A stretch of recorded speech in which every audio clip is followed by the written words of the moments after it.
Among the more credible of eyewitnesses to the UFO phenomena are pilots. Indeed, it is a little known fact, but over 3,500 military and civilian pilots have stepped forward over the years to officially report something so unique, so different to what they are normally accustomed to seeing, that they have labelled it as a UFO. It's rare for pilots to talk publicly about such encounters, least of all in front of a camera held by UFO researchers. But veteran civilian pilot David Hastings had no such qualms. We'd been to the 2nd Air Division, a convention in McAfee in New York, so we were slowly making our way back at a nice easy pace. We decided we wouldn't fly at night, so I'd landed at Dayton for my first night stop and then at Albuquerque on the second night. Our Grand Canyon really happened as a piece of luck, because I was talking to the American girl in air traffic at Albuquerque, and she heard my English accent, and she said, "Oh, I suppose you want to fly the canyon?" And I said, "Well, yes, I would like to do that." So she advised us then that I should fly the canyon first and then land at Grand Canyon for fuel, because if I went the other way round and landed at Grand Canyon and asked to fly the canyon, I would possibly be told no. So yes, we had a look at the at the Grand Canyon itself, but the incident happened. I'd refueled at Grand Canyon Airport. I was just back up to my assigned height of 10,500 feet on the airway on Victor 12, and we'd passed over Lake Mead, and I suppose we're about 70-80 miles short of the Mojave Desert when it happened. It began, of course, we both realized that there was something coming in our 12 o'clock at us at high speed, very high speed. Which at that part of the world, you're not used to them coming exactly head on, but obviously, again, you know, both of us had the experience of a military jet coming at us at a different angle at speed. So you were quite used to seeing what in 1 second was a tiny speck on the windshield, and within a second was a very large aeroplane. So, you know, we looked at it, saw the speck coming, but it came so quick. When we first saw it, we suddenly realized it was on top of us. So we pushed. I pushed hard. I was flying, and David, as my co-pilot, also pushed hard, and we vanished, as I say, under the coaming of the instrument panel. We were convinced that that was it, that we were going to have a mid-air, that there'd be an almighty bang, and the tail would go, and that would be it, and that would be the end of our flying days. But I mean, as I say, bear in mind, I was on the airway, I was under a radar service, and I had no warning of any conflicting traffic whatsoever. But then, of course, that was when, Graham, it started to get very odd. It went over the top of us, a large shadow, a very black shadow. It darkened the whole of the cockpit, and the sky above us, of course, was, as I say, was clear blue sunshine. Was there any kind of shockwave associated with that? No, that was the funny thing. There was no sound, and there was no shockwave whatsoever.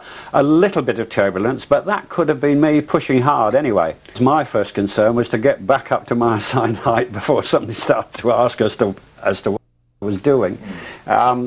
Yes, I mean, that was your instant reaction. Our other instant reaction was, well, you know, thank goodness, what happened? There was no bang. It's missed us. So yeah, it was. I wouldn't say fear. I mean, when it happened, we were both convinced that we were going to have a mid-air, because it came exactly at our 12 o'clock. We slowly came back up from under the coaming. I regained height, and we both said, "What the heck was that?" But then again, the mystery deepened, I think, because we both suddenly said, "There's something out to port on my side of the aeroplane."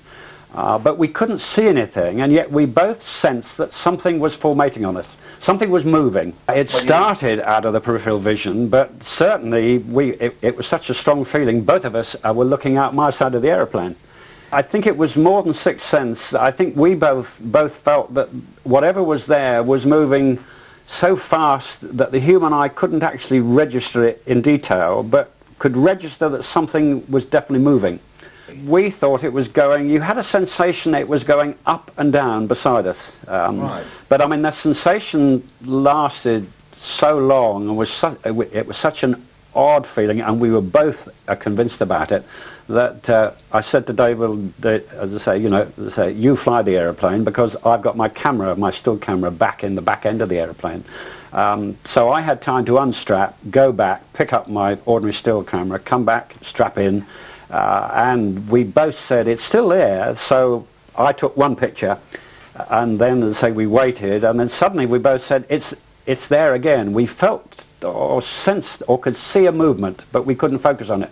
So I took a second picture, and I suppose that whole incident must have lasted for 4 minutes, I suppose. That was, so that it was one of a 36 exposure film, of which we'd slowly taken most of the shots on that film were of the canyon. Obviously, it had been sightseeing shots. The first one had nothing on it, and it was the second picture. I think the reason why we definitely took two was because we felt, you know, because we felt there was something interesting happening. We wanted to have at least a second or a third shot. Maybe I should have taken 3, 4, 5, 6. But we wanted to check that there was nothing in the cockpit, like, say, an oxygen mask or anything else that was showing a reflection on that side window. And as you saw from the first picture, there is absolutely nothing that could have made that shape out of a reflection.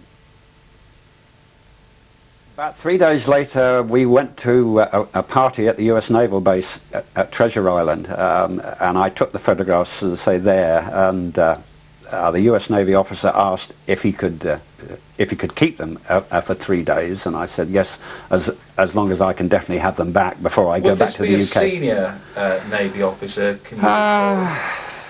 I think he was a I think he was a lieutenant. So no, he wasn't. He possibly wasn't. He was about middle, as I say, middle ranking. Yes. As I say, I've forgotten his name now. But again, after 3 days, when we went back to Treasure Island, and he produced my photographs, but he just wouldn't give us anything. It was no comment, and we said, well, come on, surely you can give us something else. As I say, what do you actually think it was? No comment. I mean, whether it was because he genuinely didn't know what it was, or whether... In which case, why couldn't he tell you that? Yeah, quite. Later on in the evening, on that evening when we went back to pick them up, we were talking to a US naval pilot, and he was looking at the picture, and of course he said, well, I can tell you what the whiteness over the top is. I say that is vapor caused by a rapid rate of climb, which we could obviously understand that, and we thought, well, yes, that makes sense. That makes sense. No, I mean, I suppose to be honest, it was semi-visible. In other words, it was moving at a speed where your human eye could sense movement, but it couldn't focus on it. But we were lucky enough on one shot, the camera actually caught it. Blurred, but it caught it. So, I mean, it certainly was a flying object. It certainly was unidentified, but it was definitely there, and it was solid. But the rest of it remains a mystery, although as pilots, I suppose, as I say, one accepts that, yes, there are UFOs. And I think our picture proved it, I think. Certainly, I mean, of all the... and on that trip back, we were making a widescreen story, but I mean, and that picture actually features in it. But nobody has ever queried it, and I think mainly because you can say, well, you know, I have the picture. So I know what I saw, I prove what I saw. I can prove it. Here is the photograph. But it still remains a mystery. Nobody has ever explained to us as to why there was no sound, why there was no airflow or turbulence, and why we couldn't actually focus on it, why it didn't come and hover beside us and stay stock still, so we could actually see it in detail. Nobody's ever explained that to us, Grahm, at all. Although some of your pictures and the analysis is intriguing, I think, of that photograph.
Interestingly, as a result of our publishing David's account in UFO Magazine, a reader in North America submitted this photograph of a UFO taken over Brazil some years before.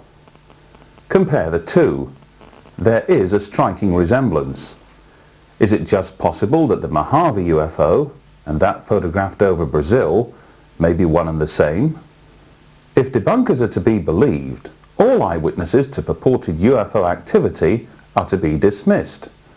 No matter that pilots are skilled professional observers, no matter that over 3,500 pilots fail to sight Venus, conventional aircraft light seen under unusual atmospheric conditions, space debris, or other exotic causes. When one considers that only 10% of ordinary members of the public who think that they have actually seen a UFO take the time and effort to report their sighting officially, would the same percentage figure apply to professional pilots? We think not. Hence, to accumulate over 3,500 official UFO and pilot encounters, a figure incidentally first reported back in 1990, should be seen for what it truly is, a staggering body of evidence that few can ignore, unless, of course, you happen to be a debunker. It is late evening, and away in the distance, mysterious lights in the sky attract your attention. From afar, they look at odds with your surroundings, but as you zoom in for a closer look, and the lights steer ever closer, the mystery is soon resolved. Aircraft navigational lights, particularly those seen from the ground and at distance, can often lead some into mistakenly interpreting them as a UFO. The sky at night is often littered with aircraft and, coupled with chance observations of passing overhead satellites, it is little wonder that inexperienced observers on the ground below are often confused. Sky watches, however, can assist in educating people to the busy environment above. But what should one take on a sky watch? How best to prepare? Here, Russel Callaghan teams with W.Birdsall, editor of UFO Magazine, to provide a few handy tips. Sky watches can be great fun. So here's some practical guidelines to get the maximum enjoyment of what can be a pretty cold night out looking at the stars. And we hope other things as well. We're here on Otley Shevin, just outside of Ilkley. Although we have sunlight pollution in the area, we've not travelled many miles to give ourselves a fantastic view from horizon to horizon. Of course, it helps for those who are not used to sky watches to know exactly where the best place is to park your vehicle. Oh, and please try to avoid parking your vehicle by busy roads, especially at night. Those country lanes can be pretty hazardous. So, if you can't find a public spot to park your vehicle and you're looking at some private land, do get permission from the landowner or a farmer. As long as you do that, you shouldn't have too many problems. The last thing you need is an embattled farmer coming along and ushering you off in the middle of the night. Sound travels a great distance at night. The last thing householders or farmers want at 2-3 o'clock in the morning is to hear the sound of a car radio blaring away. It can travel for miles. So please, keep noise to an absolute minimum. Another piece of safety information: don't wander off at night. It's important that you do not do that, simply because there are lots of hazards out in those fields. It's pitch black, you could fall over, sprain an ankle, and you've got problems. There are lots of essential items that you need to bring with you on a sky watch. One of those, most importantly of all, especially these days, is a mobile phone. But when you pitch your sky watch, at least make sure that you've got a good signal. It's pointless finding an ideal spot only to discover that your mobile doesn't work. Typical route map, even an A to Z. You don't have to travel many miles outside of a city's or a town's lights to get away from the pollution to find an ideal spot for a sky watch. So do take along a route map, especially handy if you're in an area that you're not too familiar with and you might get lost. Other things to take on board? Well, a pair of binoculars. 10 by 50 binoculars, just as good and a heck of a lot less expensive than some of the larger astronomical telescopes. These I've had for the best part of 15 years. They stood me in good stead and they're ideal, especially at night. Another piece of essential equipment, a torch. Ideally, take 2 torches with you. If you have to go wandering off, especially to spend a penny, take the torch with you. The last thing you want to have to happen is for that torch to go down, simply because you forgot to charge the batteries. Have some spare batteries handy just in case. If you're bringing along a camera, keep it in a camera case, especially if it starts to chuck it down late at night. I always like to bring along these. They're night vision binoculars. Now they're particularly good for looking at objects way up in the sky, at distance, picking out strobe lights, navigational lights from what look curious lights in the sky at first, but through these you can pick out the strobes very, very easily. Indeed, we've had helicopters, police helicopters flying over our region with the lights out, obviously monitoring somebody on the ground below, but when you put the night vision scopes on them, you can actually see the crew of the helicopter reflected by their instrument panels on board through night vision. They're expensive, but some of the handheld night vision sets that you can get these days are less than £200. It's always important when you're going on a sky watch to prepare for the elements, i.e. the weather. It can turn pretty treacherous at night. Tonight's not too bad, temperatures hovering around about the mid-40s, but it's always nice to bring along something hot to drink, have plenty of chocolate bars, especially if you're intending to stay out until the early hours. And one final piece of advice, I always recommend that youngsters do not come along on a Skywatch. Those round about 15 or 16, fine, that's handy, but if you're here to look at the night sky, to check out the stars, check out satellites, check out, we hope, something odd, something unusual, the last thing you need is to turn around and a 4 or 5 year old or a 10-year-old is no longer there to be seen. So that's very, very important. But wherever you go for your Skywatch, enjoy yourselves. That's the whole point of this exercise. Do take on board some of those guidelines and tips. Safety is absolutely paramount. How many should you take on board a Skywatch with you? Well, I always like to think that 4 or 5 carloads of people is ample, especially if you're looking at a narrow lay-by where you're hoping to pitch camp for the night. If you are travelling some distance away from home, make sure that everybody is familiar with where you're going to. And it always helps, just in case, to let somebody back home know where you're going to as well. And with that, have a great Skywatch, but a safe Skywatch as well. Organising a Skywatch is one of those things that takes a little bit of planning. As we've already gone over the major points to remember about privacy and getting yourself organised. All that's fine. You can have all this wonderful equipment and go out there and hope to get some remarkable footage of something extremely unusual. But you need to get one or two things happy in your mind. It's like riding a bicycle, if you like. The equipment, your camera, the camera that you're using, or one of 2 or 3 cameras that you're using. On a Skywatch, you need to be confident with the equipment. I suppose the first real pointer is a tripod. You don't have to spend a fortune. Something like this, about 40, 50 pounds. Nice sturdy legs, spirit levels on the head there, that lets you make sure things are level, because if you get one of the legs in the wrong position, it might look fine in the viewfinder wherever you're filming, but as you pull back you'll be creating hills and troughs that aren't really there. So nice and level, check the bubbles, firm ground, and away you go. Zooming into distant objects, the tripod's an absolute must. You need to be firm. Doesn't matter how steady a hand you've got when you're holding the weight of a camera, just your body's movement through simply breathing will create all sorts of shakes and wobbles on the camera. So once again, stick with the tripod, get it firm, plenty of adjustment on the tripod. They've all got the bit that goes up and down, so get comfortable to your eye. If you're fortunate like us and you've got the little screen there, well, look, there we are. Me watching you, watching him, watching me sort of thing. But if you've got the little viewfinder, then you can see that what you're filming is what you're getting. What you see on this screen is exactly what you're going to see on the TV when you get your footage home. So remember, the little black and white viewfinder, it's okay, but to get the real picture, this is a must.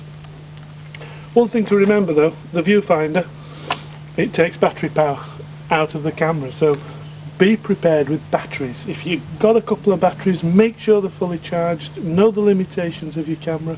The more you zoom, the more you have autofocus switched on, this all uses power, and those batteries will drain very, very quickly. Lithium-ion batteries are the modern standard now, sort of thing, and this little camera with the smallest battery that's available for it will give you an hour, reliable. You can buy bigger batteries. I've actually got one for this particular camera that, believe it or not, gives you 6 hours. Okay, it cost about £80, but one charge and you know you're going to be alright for all night with a Skywatch, so well worth remembering. Extra batteries. The other thing, get to know where your controls are on your camera. Most modern camcorders are all switches and buttons at the back. It's alright having tons of little gadgets. Again, it's knowing what these things do, and get comfortable before you actually get out there in the field, know what you're doing and what each of those buttons will do. Another tip that I'd like to share with you that I think is a vast improvement on some of the older models of camcorder. Autofocus, we switch that off always. Manual focus, use this ring. You can see in the viewfinder, you can see on the little 3-inch monitor that your image is in focus. But when you're filming distance, if you've got an object in the sky, quickly appears in the sky and you think, oh, what do we do now? Don't go fumbling for the focus. Sony, JVC and Canon are all fitting this little infinity button. Dead easy. Pull the switch down and that sets the lens at its distant setting. So anything basically will be in focus. The great achievements of modern times is, I don't know whether we can pick it up in the viewfinder, we'll let you see the footage as we go along as well, but something that's come along these days. In the distance there is our local pub. With the flick of a switch we have night shot, and all of a sudden details start coming into view that weren't there before. We'll let you see the footage in reality during this actual piece, but as you can see, night shot, wow, what an improvement from basically nothing to being able to see almost in darkness. It's good, but it does have its limitations. Let's not forget, we might be filming distant objects, stars, planetary objects, whatever. The night shot's really a guide, but in essence it's alright for getting an idea of the background of the land where you are. If you're out in the countryside in the dark, it'll give you an idea where your horizon levels are, where the hills are. Stick with the normal lens, the normal settings on the camera, their manual settings. And the one that I like to keep referring people back to is exposure. That is something that you can control manually by hand. It's like opening and closing the iris on a 35mm camera. The wider the iris, the more light. The problem is, on a dark picture, on a dark night, the camera's automatic settings open wide and let every bit of light into the camera that's there. That doesn't necessarily work. If you take a look at this piece of footage, you can see we've been filming the moon. This was during the eclipse earlier on this year, the total lunar eclipse. By turning the f-stops down on the camera lens, then all of a sudden the detail of the surface of the moon becomes apparent. And what a difference. If we had the camera on automatic, all we see is the big white ball of light in the sky. Just to recap, get used to where the buttons are on the camera. Get used to where it stops, where it starts. Get used to what you see in the viewfinder when the thing's running. It's alright pointing and shooting your camera at an object in the sky and thinking you've got some marvellous footage and realising that it's been on pause for the last 2 minutes. Make sure you're aware that you know the camera's running, you know the noises it makes. Get a good tripod, get it steady, plenty batteries, plenty tapes, and the long and short of it, enjoy yourself. And good luck, because you never know, it might be your turn to catch something on camera next. Skywatches need not necessarily take place during nighttime hours. Take for example this man, Peter Grant. Throughout most of last summer, Peter used a variety of camera lenses and filters to record the skies above his Manchester home in the north of England. Here are just a few sequences, gleaned from dozens of hours of footage, which Peter has kindly agreed to share among fellow UFO enthusiasts.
If the mysterious objects filmed over Peter Grant's residence turn out to be some form of covert experimental craft, then that would come as no surprise to scientists and engineers who gathered at the University of Sussex, near Brighton, for the Advanced Propulsion Workshop in January of 2001. Some of the world's leading scientists in the field of electrogravitics were present, and so were we. Here's just a sample of what some of them had to say. The Griffiths paper, which I know that Professor Petkov, are you Professor Petkov? It's my honor to know you. Well, in this, in a second paper by Professor Petkov concerning the Griffiths, he states that it takes some 10 to the minus 15 of the meter to be the dipole in order to be effective in lifting. Because I read this paper by Petkov and Griffiths, and I was very much impressed about it. I would like to ask if there is any technique by which we could take advantage of this electrokinetic lifting force and shortcoming the burden of the 10 to the minus 15 of the meter. Have you got any ideas how we can proceed with this, which is very remarkable? Probably the best way to answer this is tomorrow. I will address several probably ways to try to make use of that intrinsic connection between electromagnetism and gravity. And you know, the classical electromagnetic mass theory revealed such a connection between electromagnetism and inertia. So in fact, addressing the connection between electromagnetism and gravity or inertia, you're addressing both, but I believe that tomorrow is the best time. The more thing is, even assuming we have a black box or black sphere out of some black project, you know, it has to have power going in order to convert the energy into another form of energy, which is the propulsion. We have to conserve our energy loss. And the core thing is, where's that power going to come from? What kind of scale of power are we going to need? Yes, okay. And what kind of technology would provide it? Now, obviously, in the early days, if you get solar panels, like they have on Mir and the space station, and you don't want to go too far out, and they say no further than Mars, then that's a well-tested technology, and as long as the sun shines, you're going to get power. And that might be doable for small missions and small payloads and small thrusters in the first generation. But if you want to do deep missions, the further you get away from the sun, the power from the cells falls off exponentially, like a ski slope, to almost nothing. And you're going to need some other source. And obviously you are defeating the object if you take along a huge tank of chemicals that are using as propellant, use them to generate electricity, because you're back to square one again. So it has to be, if not solar, then nuclear, because that's got 4 to 5 magnitudes more power per weight than a chemical system. So we're talking several thousand times more energy available in the same package, for the same weight and the same volume. And that's the whole problem then of technology being mature, technology being safe, being compact, being reliable, and that's a whole new can of worms which you will want to look at anyway for conventional space propulsion, space missions. Unfortunately, people are spending money on that, and they are looking at it for those reasons. But that technology will come across and plug in, hopefully, into the technology we might develop. But then, beyond that, there's a whole new raft of ideas that are coming up, which is the other part of the flip coin of this conference, which is zero-point energy and other unconventional energy sources, possibilities of vacuum extraction of energy from the vacuum, in which Hal here is an expert, and related ideas. It may be, and Professor Vigier has a very good paper to give on this tomorrow, that as well as getting a breakthrough in our propulsion systems, we might even have a breakthrough in our energy systems to power it. And if that happens, then the consequences, not just for space travel, but for our entire society and culture, are going to be extremely profound. And therefore, for those of you who are not so interested in space travel but are interested in the applications that will spin off from it, this might be the most rewarding part of the conference. We got Einstein calculating the so-called spontaneous emission coefficient, the A coefficient. Then a certain amount of time went by and stimulated emission was known even back then, and then that eventually led to lasers and so on. But spontaneous emission was still just considered something that you were just given. That was it.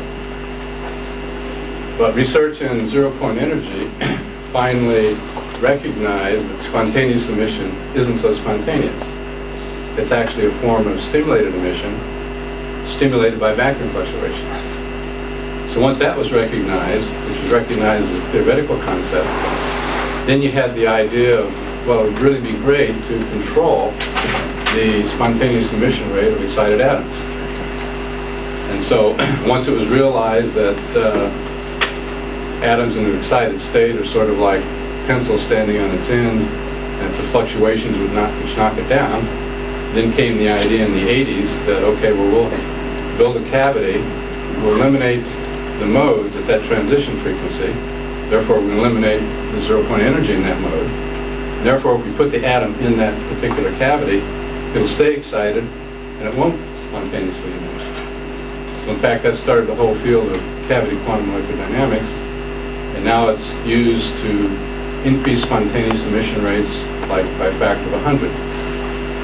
So here's a case where actual practical application came by recognizing that vacuum fluctuation theory could be used to actually control something that was thought to be well understood and well known, but nobody realized you could get a handle on it.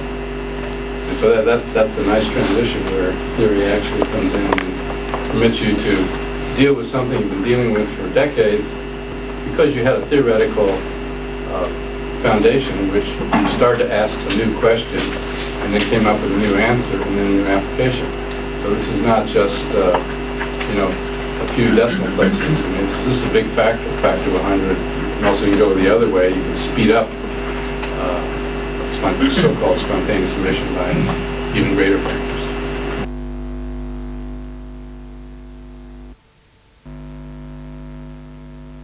Back in March this year, we attended the 10th International UFO Congress and Film Convention, staged over 7 days in the casino resort of Laughlin, Nevada. Almost 30 leading international researchers and best-selling authors delivered lectures to a near-capacity 1,000-strong audience. Throughout the week, Congress delegates enjoyed special functions, such as the cocktail evening and the Grand Gala dinner, at which the EB Awards are presented to some of the year's top UFO film and video productions. Elsewhere, enthusiasts and the general public alike can often be found browsing through a wide variety of UFO and alien-related merchandise in the vendor's room. It was here that we managed to grab a few words with Ron Russel, one of America's leading experts on crop circles and a frequent visitor to England during the summer months. We began by asking what Ron thought of Colin Andrews' assertion, much publicised last year, that the vast majority of crop circles are nothing more than hoaxes. It's disturbing because people have done very poor research in this area. When I first started going to the crop circles, I figured that most of them were man-made. I found evidence that they were, and I just went about my business because I thought they were marvelous places. I think the problem comes in when you say a figure, of a certain figure, 80%, 20%. That's not provable, and it's just a guess. A lot of formations, from my experience, are man-made, but they fall into different categories. There are hoaxes. Forget about it. There's nothing happening. They're made for deception. But some are spiritual machines or hermetic devices or magical temples. And they're made with higher intention.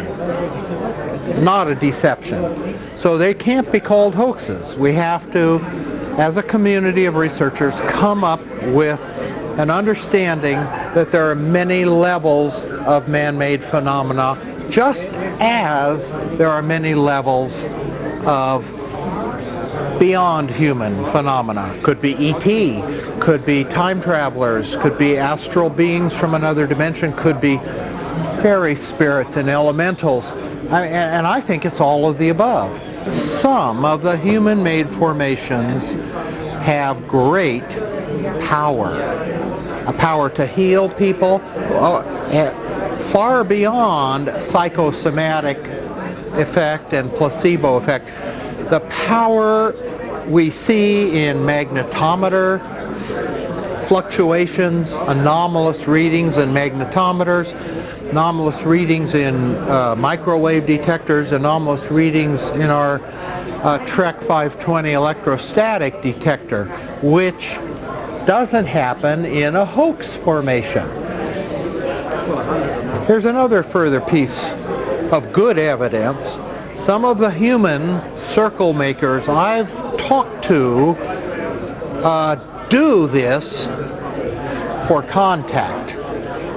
They like the juju that they get in the middle of the night.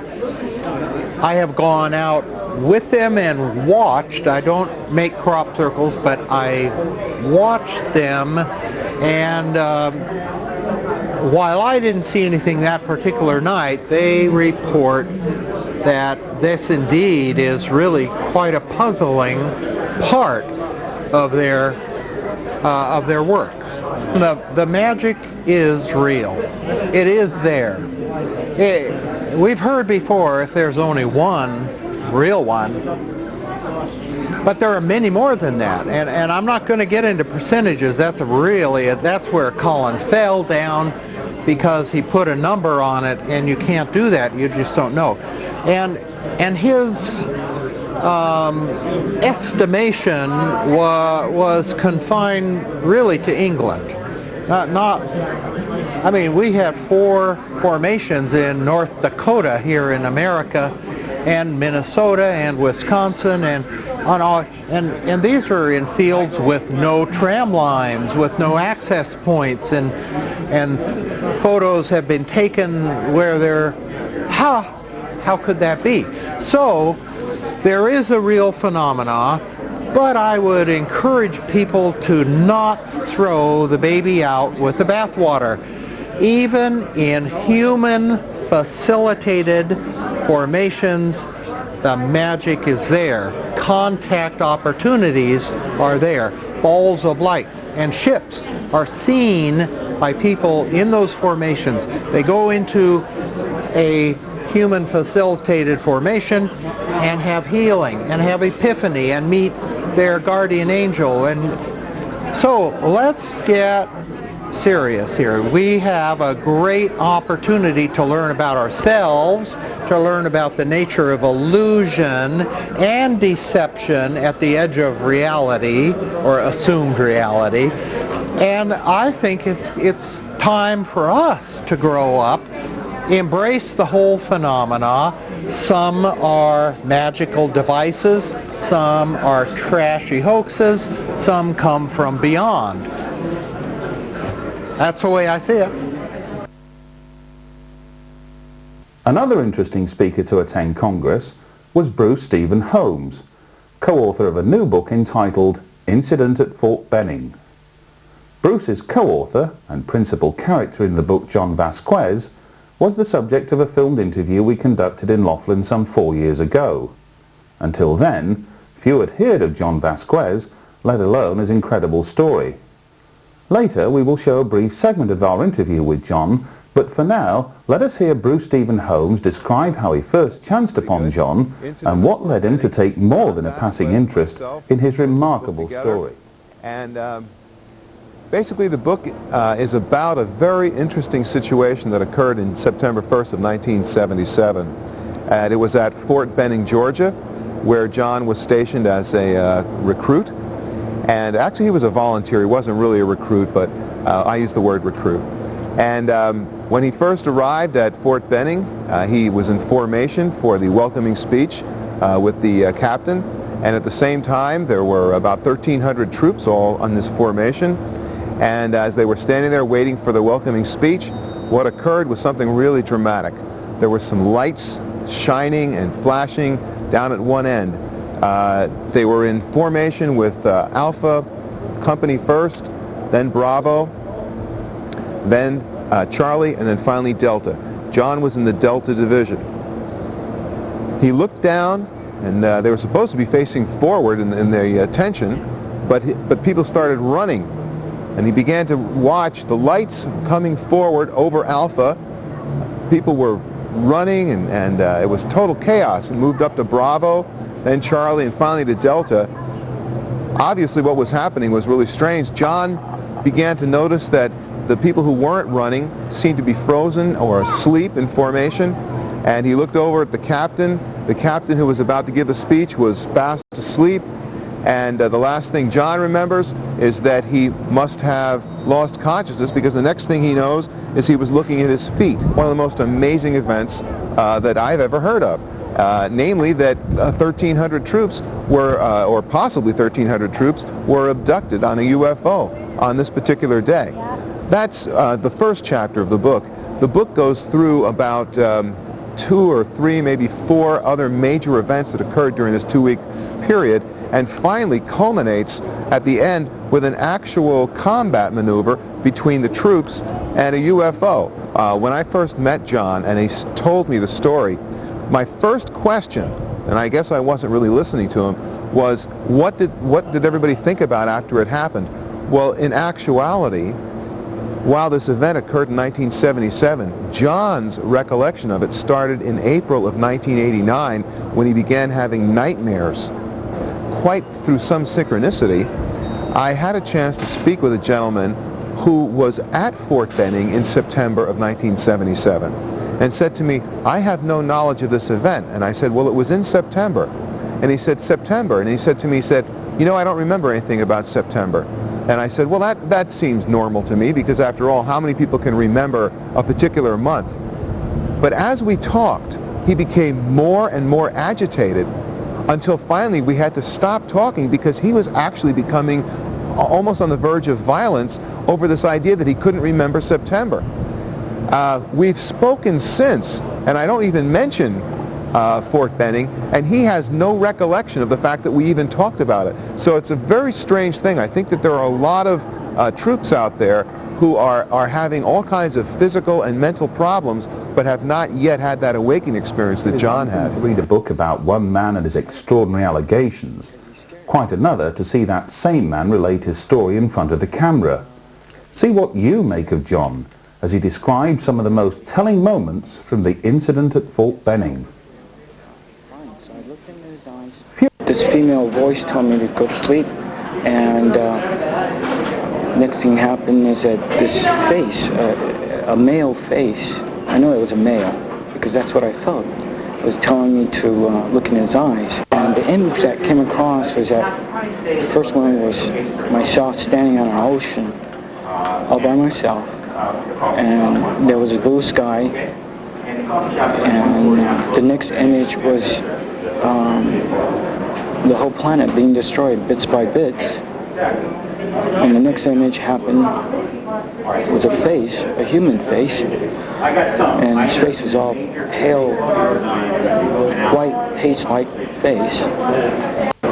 During this time, I saw Sergeant Turner, who was standing across me, and he was in a summer green, summer uniform, khakis, and I thought at that time, he spilled coffee on his trousers, but apparently he had an accident, and some of us started falling down, as if we lost balance, and I fell down too, because everything seemed to have spinning around, and that was unusual. And when I got up, I started to walk away, and some of the people, or some of the guys who was in formation, started getting sick. They started vomiting and getting sick and falling down. Few of the speakers at this year's 10th International Congress and Film Convention commanded the respect and admiration afforded to Dr. Roger Leir.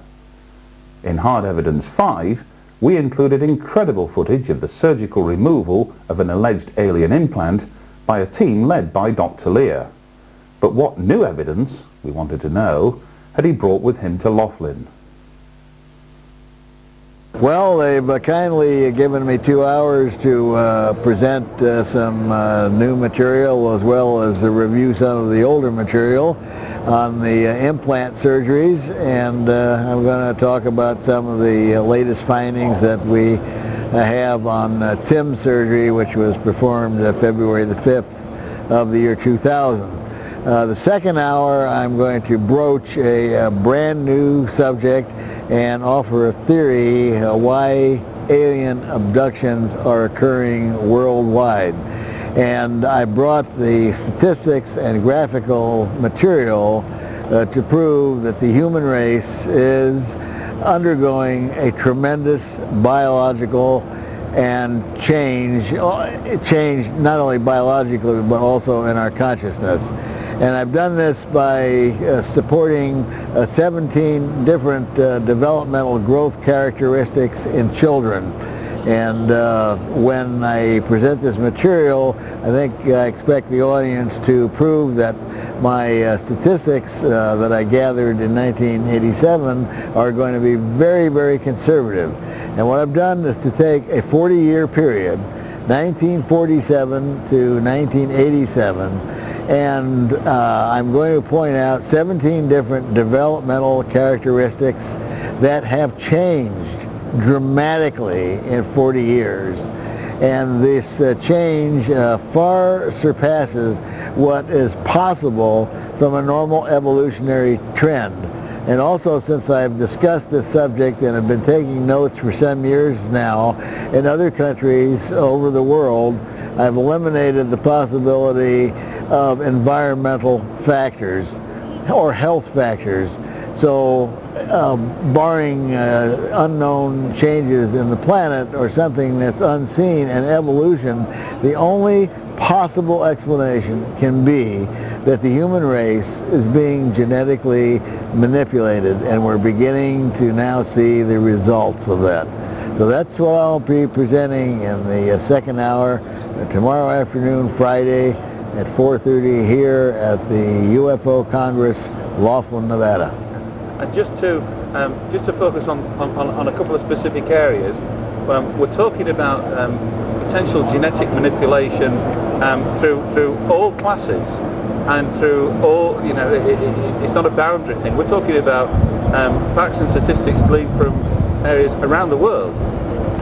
That's correct. The statistics are taken from books in the United States, but I've verified the same statistics in interviewing mothers, fathers, grandmothers, grandfathers, brothers, cousins about the children in everywhere from third world countries to places where the life is still very primitive without the influence of television. And I've looked into factors such as pollutants and the parents being influenced with drugs or alcohol. All these factors seem to have no place whatsoever in these statistics.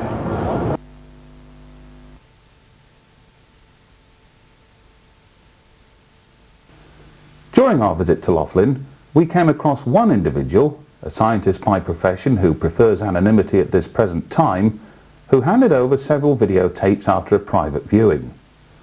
Little is known about the anomalous activity you're about to see, except that it was recorded in the utmost secrecy.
Anomalous activity has also been filmed over the past 12 months here in the UK. Here are just a few brief examples. Get it on tape. Where is it?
January of this year, residents of the town of Fleetwood in the northwest of England began observing anomalous activity over their homes.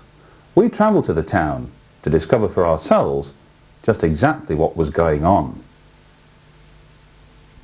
First time I saw them was on the 20th of January, and they were right above that bungalow there. 4 of them were together, and a 5th one came up and followed them and joined them above the roof of the house. They just sat there and didn't move, and there were these enormous orange globes. There was no sound, didn't make a move. It was as if they just parked up and took the keys out and cleared off. Because I'd just come back from the shop and I was driving round the corner there, and they were just moving across. You couldn't miss them. They were so big, they were just there in the corner of my eye. Yeah. And I thought, crikey, that helicopter's low. Yeah. And then I realised it wasn't a helicopter because the 5th light was independent of the other 4 and came up and joined the other 4. And they all just sat together. And I stood for about 7 or 8 minutes, and I walked in the middle of the road, and I'm looking like this, and there wasn't a sound, there was no noise. You could hear the street lights humming, but you couldn't hear those lights humming. There was nothing at all. There was nothing behind the lights, as if they were attached to a machine or anything. So I went in the house, and I said to my husband, just whip out the back door quick and have a look over the garden gate, tell me what you can see. So he went out, and his chin is his kneecaps, he couldn't believe it, and he just stood staring at them. Then he ran to get John, our neighbour here, and John came out, and they were still sat there, hadn't moved, and just as John went back in to get his telescope, they slowly started to move away to the north. But they were only treetop height. Where that tree is at the back of that bungalow is how high they were. And we still didn't ring, we didn't do anything about it, because we didn't want to get laughed at. And then exactly 5 weeks and 5 days later, it was on a Thursday, the first time was on a Saturday. My husband was on the front here with my little boy on a 2-wheeler bike. He's only 6, he can start but can't stop. My husband's running down the back of him like this. And instead of being that side of the road this time, they were above this row of houses. And they just came sailing in from the end of the street, right, all in a line, just in a line. I come flying out, looked up and saw them above here with the moon sat behind them, shot back in, grabbed my scope, and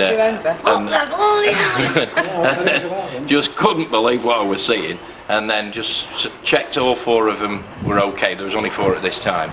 Checked they were all 4 was alright, it was the same, and then sort of locked onto one, and by holding my scope hard against the lamppost and getting a good solid position against it, so I've got something really supportive, and then tried to get it in my mind's eye exactly what I'd seen. But a single light.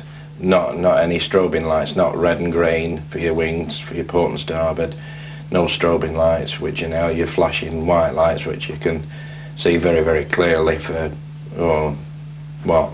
30, 40 mile away at least. So, no chance. I mean, like I've said, 30 odd years of spotting all over the world, Spain, America, Germany, France, Italy, all like that. It was weird. I'd say they were pretty low. I mean, guessing that they were looking through the houses in the distance going over towards Barrow Way, maybe about 1,000 feet, something like that. Distance, no idea. I didn't get a clear picture of them at all, you know. Any idea about estimated speed? No, only that they were moving away, and again, they were, about the time I got my scope on them, to be really honest, I had just no idea. I mean, they could have been going slowly, they could have been going a bit quicker, I just don't know. But they were there for a fair bit of time, so I'd hazard a guess they were reasonably slow. Out I went, and these things were just right over the top of the house, and they were just unbelievable. And I mean, we've said about aircraft and everything else, no way. I mean, they weren't hot air balloons or anything. My very first, and I'll be honest, my very first instinct was hot air balloon, as I first got a look through the scope at it. But then I started checking all 5, there were 5 of them. I think there are 5 now, again, my memory started going.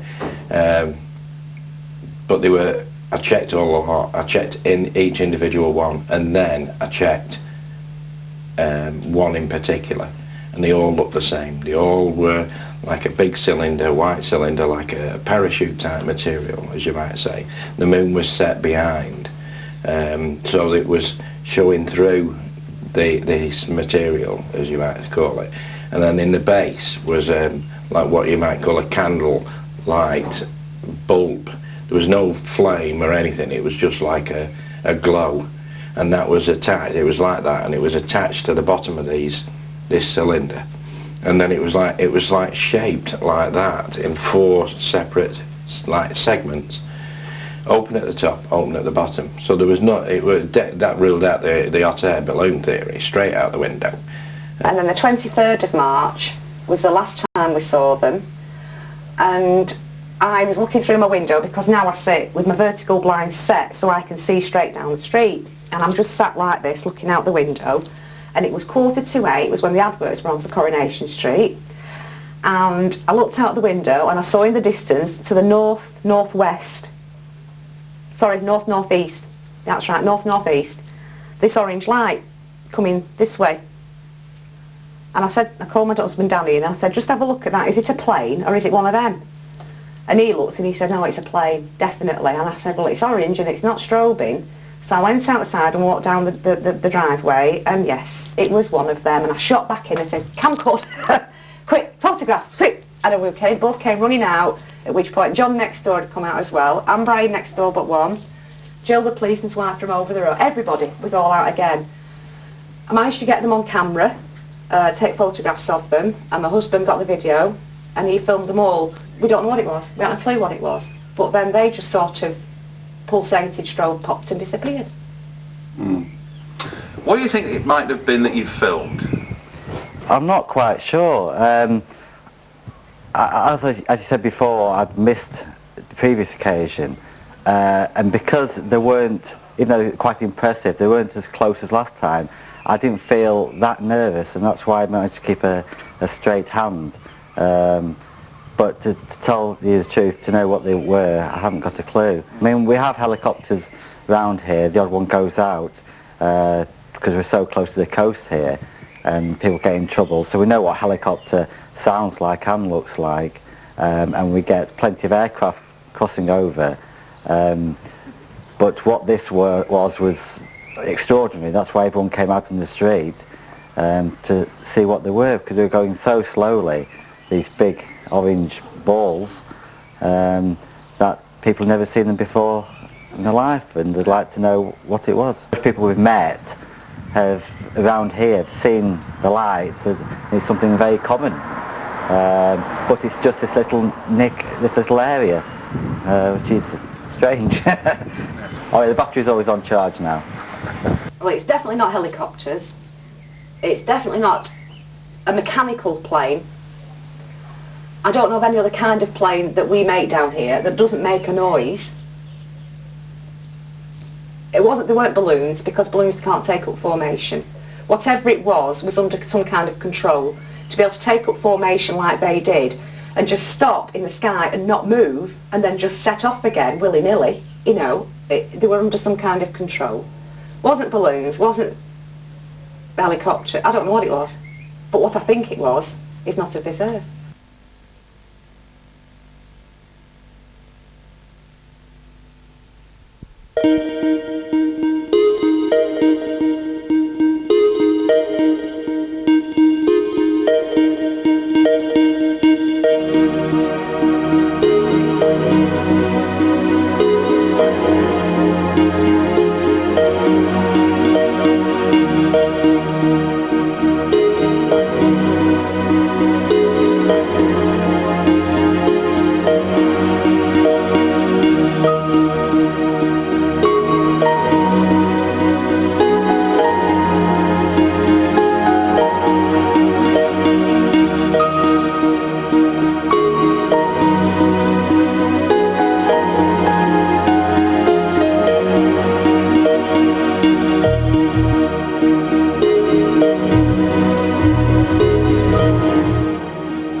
As we end this edition of Hard Evidence, do check out our previews of other great video titles, now available exclusively through UFO Magazine. Until the next time, keep watching those skies, because rest assured, the truth is coming.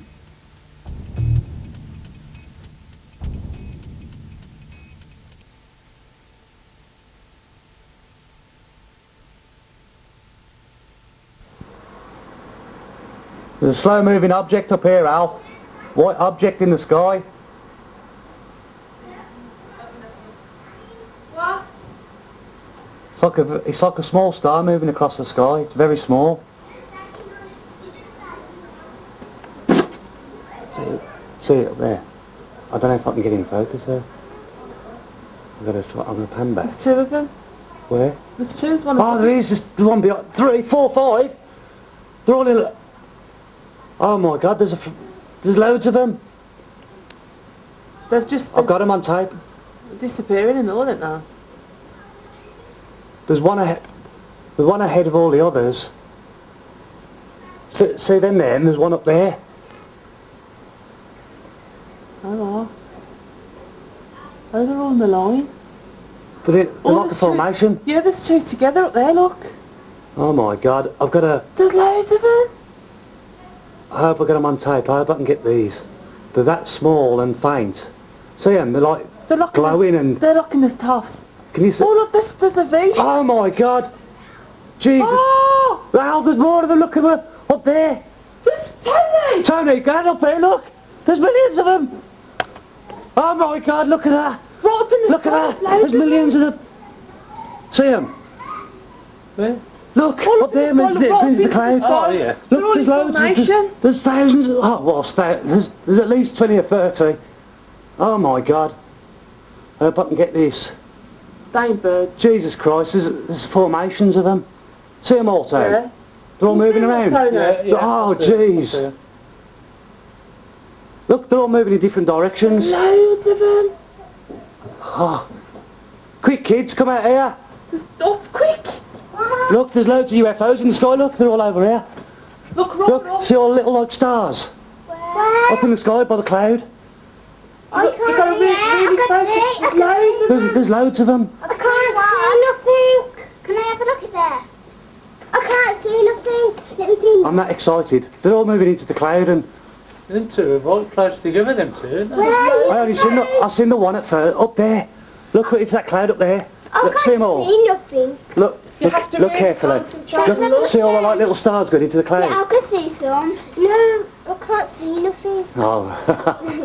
Dad, let me have a look in there. What about Richard? Where is he? Rich? Oh no. Richard?